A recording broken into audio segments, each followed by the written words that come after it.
എൽഡിഎഫിന്റെ നേതൃത്വത്തിൽ കാഞ്ഞങ്ങാട് സൌത്തിൽ നടന്ന ദേശീയപാത ഉപരോധം പി നാരായണൻ ഉദ്ഘാടനം ചെയ്തു.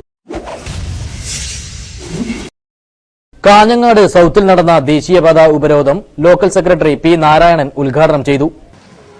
എൻഡോസൾഫാൻ ബാധിച്ച് ദുരിതമനുഭവിക്കുന്ന ജനങ്ങളെ സഹായിക്കാൻ എൽഡിഎഫ് ഗവൺമെന്റ് നടപ്പിലാക്കിയ കാര്യങ്ങളെല്ലാം തന്നെ അട്ടിമറിച്ചുകൊണ്ട് യുഡിഎഫ് ഗവൺമെന്റ് മുമ്പോട്ട് പോവുകയാണ്. നമുക്കറിയാം, നമ്മൾ ഈ തീരുമാനമെടുക്കുമ്പോൾ 10 മിനിറ്റ് മാത്രമാണ് നമ്മൾ ഉപരോധം ഇന്ന് സംഘടിപ്പിക്കുന്നത്. നമ്മുടെ ഈ സമരവുമായി ബന്ധപ്പെട്ട് ശക്തമായ രീതിയിൽ കാസർഗോഡ് ജില്ലയിലെ എൻഡോസൾഫാൻ ഇരയായ ആളുകളെ സംരക്ഷിക്കുന്നതിന് വേണ്ടി ഗവൺമെന്റ് എടുത്ത തീരുമാനം നടപ്പിലാക്കി കിട്ടാനാവശ്യമായ ശക്തമായ പ്രക്ഷോഭ സമരങ്ങളിൽ ഈ നാട്ടിലെ മുഴുവൻ ജനങ്ങളെയും അണിനിരത്തിക്കൊണ്ട് ഭാവിയിൽ ശക്തമായ പ്രക്ഷോഭത്തിലേക്ക് നമ്മൾ മുമ്പോട്ട് പോകും. CK ബാബുരാജ് അധ്യക്ഷനായിരുന്നു. രാജു, C രാധാകൃഷ്ണൻ, രാമചന്ദ്രൻ തുടങ്ങിയവർ സംസാരിച്ചു.